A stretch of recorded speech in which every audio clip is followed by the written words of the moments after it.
It's pleasing to see that the reality of buying and owning an EV is starting to hit home, and the general public are finally waking up to the lies and misrepresentations that have been fed to them by governments and the media, desperate to push electric vehicles at all costs.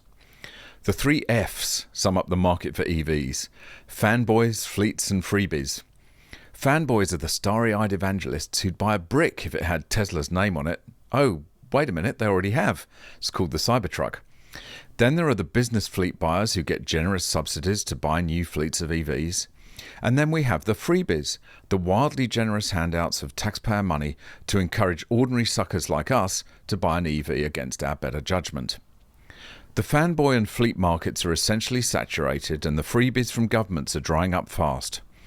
And what we're left with is the remainder of the population who are rightly sceptical and extremely suspicious of EVs and their ability to actually do what they're required to do. For as we all know, when the government tells you to do something, you should run a mile in the other direction. Welcome back to MGUY, British engineer and lawyer, now Sydney-based YouTuber. Be sure to follow me on the usual socials for more content, links in the description, and there's a code on screen. Scan that with your phone if you want to sign up for a weekly MGUY email. Be great to have you on board.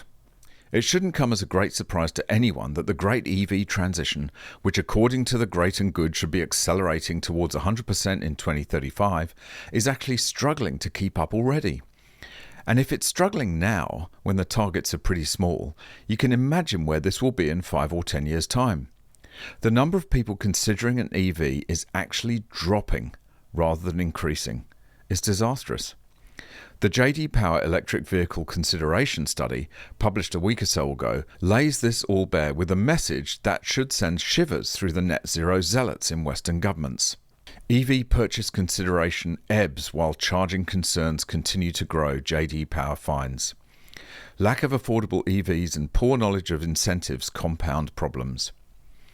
Consumer demand for electric vehicles, EVs, has cooled as the industry grapples with persistent growing pains, according to the J.D. Power 2024 US Electric Vehicle Consideration (EVC) study released today.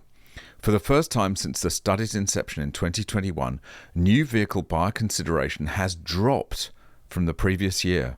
This year's study reveals that 24% of shoppers say they are very likely to consider purchasing an EV, down from 26% a year ago, while the percentage of shoppers who say they are overall likely to consider purchasing an EV decreases to 58% from 61% in 2023. As the industry inches towards mass consumer adoption, I'm not sure it is really, the main roadblocks to getting consumers behind the wheel of an EV are the continued shortage of affordable vehicles, charging concerns, and a lack of knowledge regarding the EV ownership proposition, including incentives, said Stuart Stropp, Executive Director of EV Intelligence at J.D. Power. As understanding of EV incentives rises, so does the likelihood of consideration. However, approximately 40% of shoppers say they do not have a solid understanding of such incentives.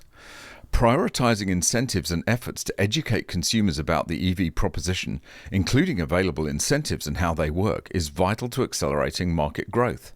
Well, that's crazy for a start, because they're trying to say that all that's stopping them is not knowing about incentives. I find that really hard to believe.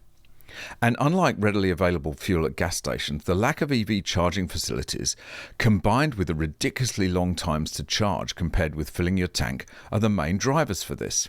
Top 5 reasons for EV rejection, mostly related to charging. Among shoppers who say they are somewhat unlikely or very unlikely to consider an EV, 52% cite a lack of charging station availability as a reason for rejection, the highest proportion in the study. This figure has increased 3 percentage points year over year, a sign that concerns about public charging infrastructure are only getting worse. Other reasons for rejection include purchase price, limited driving distance per charge, time required to charge, and inability to charge at home or work. Look, I'm not anti-EV per se, except on safety grounds, and there is, as I've said on many occasions, a very limited use case for EVs. Small vehicles for local travel such as city commuting, which can be charged off-street overnight. That's literally it. For the rest of us, they're essentially vanity purchases. And I'm glad to say that people are generally starting to see this for themselves, and that's revealed in the responses to questions about second vehicles. Role of pending vehicle influences consideration.